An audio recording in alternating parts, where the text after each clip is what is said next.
right, time for another journey through my own personal workouts as I answer your questions that you've left on email or Instagram. Also in the comments down below in the YouTube comments. So let's see, today's workout, we're going full body, yet again. We've got the flexion chain, extension chain, and we're gonna finish with some lateral chain with some side planks. So I'm warming up, let's get to your first questions. First question is concerning gloves. Gloves, do they weaken your grip? Are they good, bad, so on? Gloves are always kind of a personal preference thing. If you like to use them, use them. I don't subscribe to this dogmatic purist idea of like, if you're using gloves, you're a wimp or anything. You gotta keep yourself safe. Gotta protect your hands. And sometimes when you're doing things like playground workouts, it's necessary to have some sort of protection.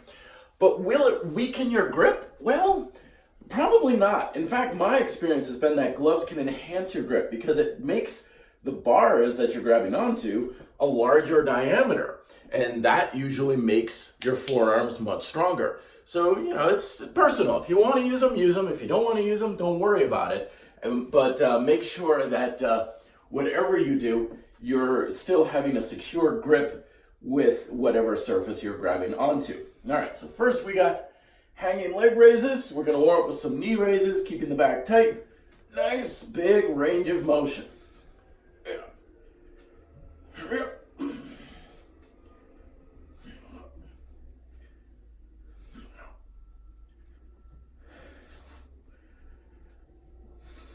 There we go. Just enough to get the blood flowing through the flexion chain a little bit. Now on to bridges. And for bridges, once again, we're returning to the hard kitchen floor because that gives me a nice firm grip with my hands, getting the shoulders back, starting off with some simple table bridges. I've talked about these in length in a lot of my other videos. These are a fantastic exercise to just get things warmed up, get the glutes, hamstrings, just turning things up. Warming up for me is more about engaging the muscles rather than just getting out of breath and warming up the temperature of the body.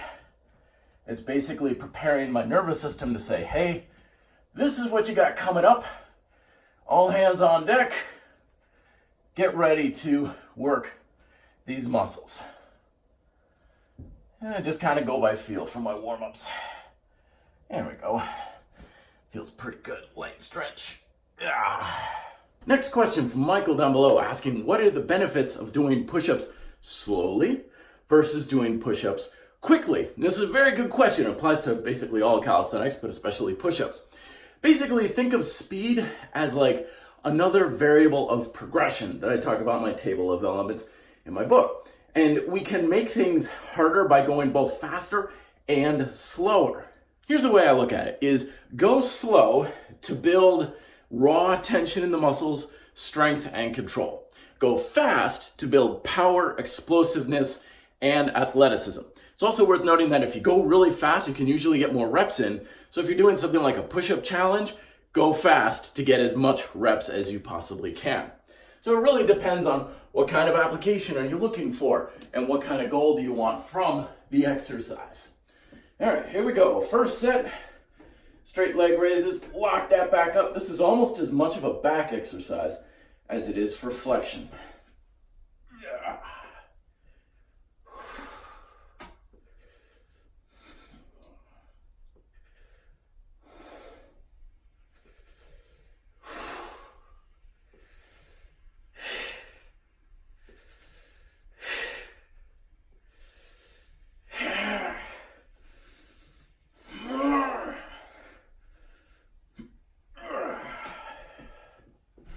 Ten solid reps. You notice the range of motion decreasing over time. That's what I call technical erosion. And that's perfectly fine. It's going to erode under fatigue no matter what. So my plan these days is to get as high as I can with each repetition and then work on increasing my range of tension over time, but still sticking within the 10 repetition range. Work on the back bend and bridges. Been making some decent progress on this one as of late. I mean, hell, a few months ago, I couldn't do this. Like that right there is a big improvement over what I've had in the past. And just up. So there was a time that it took me a significant amount of warming up just to get this. Now I can do it almost cold. Whew. Holding. There we are. Bridges have always been one of my harder muscle groups to be working. It's not exactly a strength of mine, but I tell you though, it's certainly been a hell of a journey to get that bending backwards motion. And nothing has made me feel better overall than that. Even though it's taken me a number of years to get to that point, it's still one of the best things I've ever done for myself. All right, question number 2. This question is kind of just a statement, more or less than anything else, about width of dip bars. And practicing dips, a lot of times finding that they're a little bit too wide. And I completely agree. One of my personal pet peeves over the past couple of years is I feel like dip bars are so effing wide. Like, who do they expect to be using these things? Like Andre the Giant? They're too wide, which means that when you do dips, your elbows are way out. There's more of a tendency for the shoulders to round forward. People who usually say dips are bad for the shoulders probably are going too wide. You dip in like this, it's all bad news bears. This is why I'm such a big fan of my Bodyweight Master here, because it gives you the ability to use these dip bars at whatever height you want, at whatever width you want, which alone is one of the best things ever, but also why I prefer doing dips off of suspension ropes or rings or something, because that way you can adjust it to the width that you find is best for you, plus make all those little tiny adjustments like what kind of angles you like your hands using. So generally, you want your handles about shoulder width or a little bit wider, but not like way out here. It's just gonna be harder on the shoulders for you. All right, work set number 2, leg raises. Here we go, still going for 10. Still trying to improve the range of tension. Walking in the back, keeping the abs tense at the very bottom. Yep.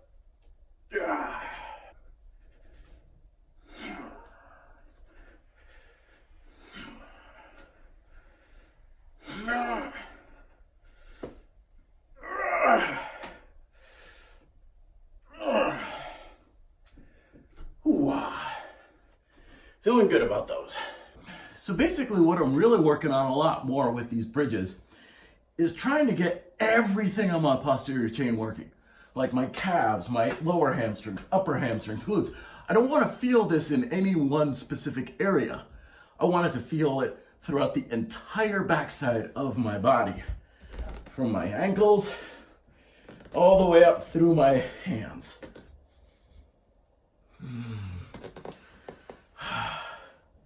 Dart break. I've always loved how darts can teach you quite a bit about mental focus, which carries over to other things in life. Very beneficial for just kind of keeping your mind disciplined and on task during the workout. And one more question before we get into our abdominal finisher from Winston Yin, asking me about basically my muscle connection knowledge. How did I come across it? And why do people still say, well, you got to lift weights if the tension in the muscle is generated by the mind? Well, multi-part answers here. First off, the mind-muscle connection thing is something that took me years to kind of get my feet wet with. And I certainly don't understand it to a large degree, but it's a pattern thing. Over the course of my years of training, every time I've had an injury, every muscle that's failed to like grow or get stronger, every basic problem I've ever faced in fitness has always come down to I'm not using my muscles well enough. Everything. That's always been the solution. So, I'm not the sharpest tool in the tool shed here, but after years of people from chiropractors, doctors, MAT specialists, trainers telling me the reason why you're having this problem is because you're not using your lats enough, you're not using your hamstrings enough, you're not engaging your shoulders, whatever it was, I started like, wait a minute, I see a pattern here. I'm starting to notice that that's always the solution, is that my ability to contract the muscle is always the thing.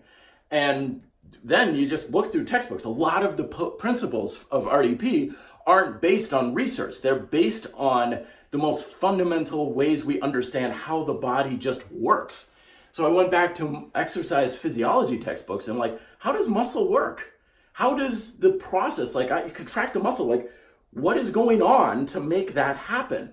And that's how it all kind of came together. It's like the tension in a muscle comes from here. It's generated. Now, Winston brings up a very good question about why do people still lift weights though? If we can contract our muscles through concentration and focus, why bother with stuff and exercises, and can't you just flex?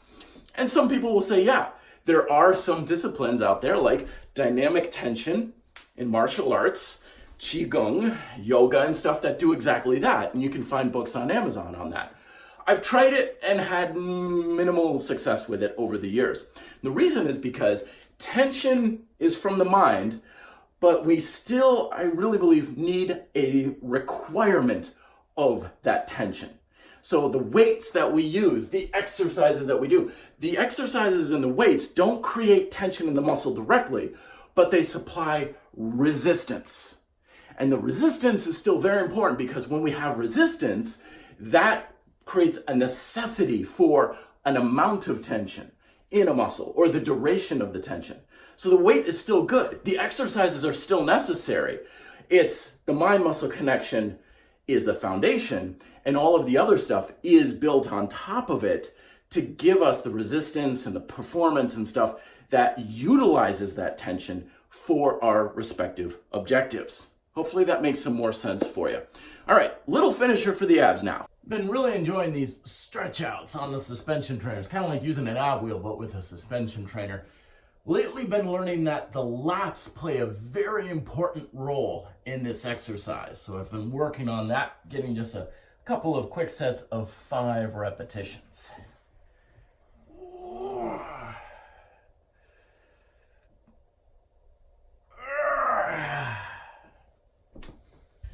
All right, getting those shoulders down and back. Usually, people sometimes say, Matt, I got wrist pain with bridges. It's usually shoulders. Not tucking the shoulder blades down and back as much as possible. That's what, at least, the solution was for me. Yep. Every week, feeling better about this. Every week, feeling stronger and looser.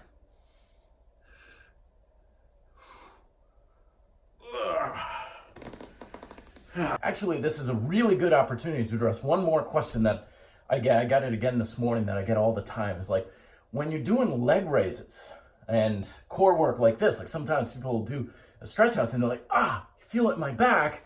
And what's up with that? And what do I do to strengthen up my back? Well, the reality is it's nothing to do with your back, actually. You can strengthen your back as strong as a power lifter. It'll still hurt during those kinds of exercises.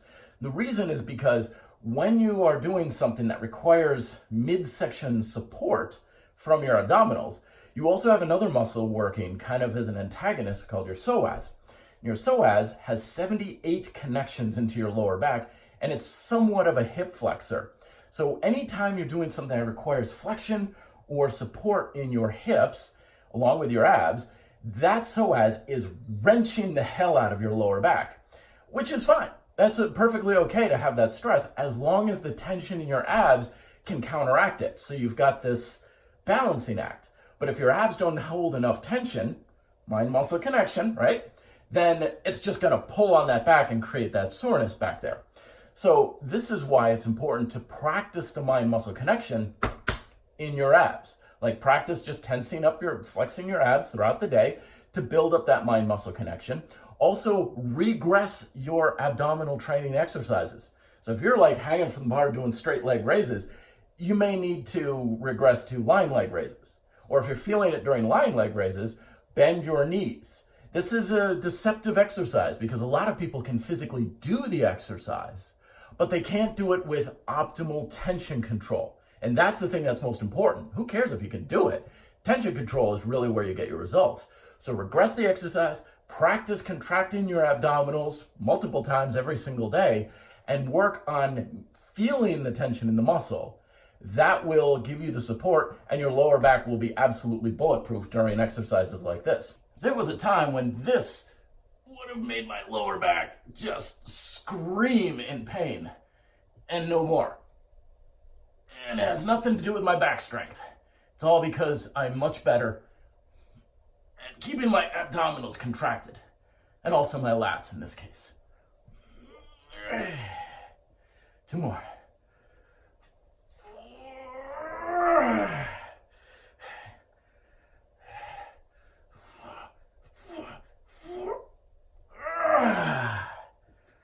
Gotta go for the intensity. Oh, hell. One more bridge, just for old time's sake. Feeling good today on these.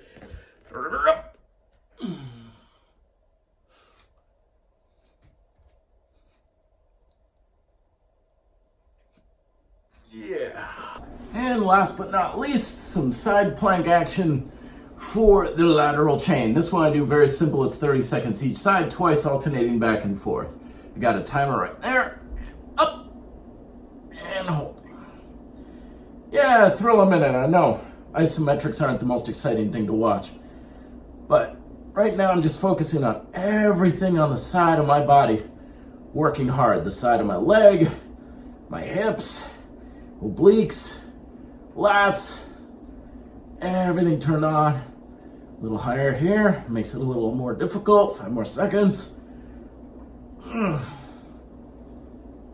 There we go, and quick switch. It's the thing with unilateral movements. You can just switch back and forth real quick. Get the timer there. That's feeling a lot more solid than it was a month ago. Before, I couldn't feel this at all in my obliques. It was all in my hip, which wasn't terrible, but I don't want it to be just in the hip. I want it to spread out.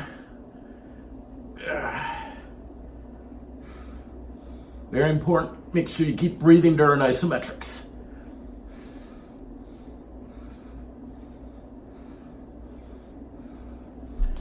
There we go. One more side. Each side. Yep. Now that's a harder one. I'll stretch it out a bit more. Make it hard.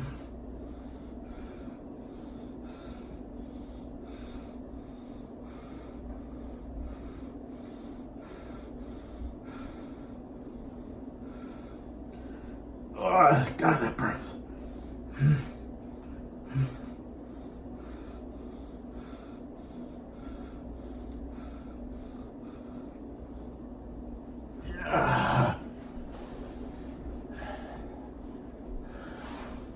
So yeah, I saved this to the end because it's just rapid fire, one after the other. Pretty quick. Yeah.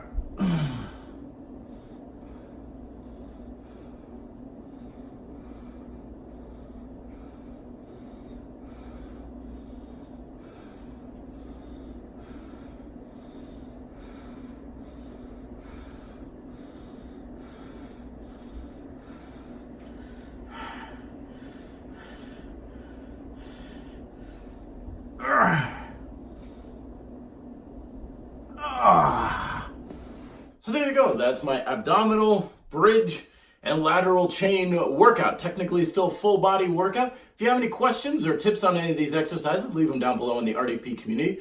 We'd love to hear from you, as well as questions for future episodes as well. Till then, be fit, live free.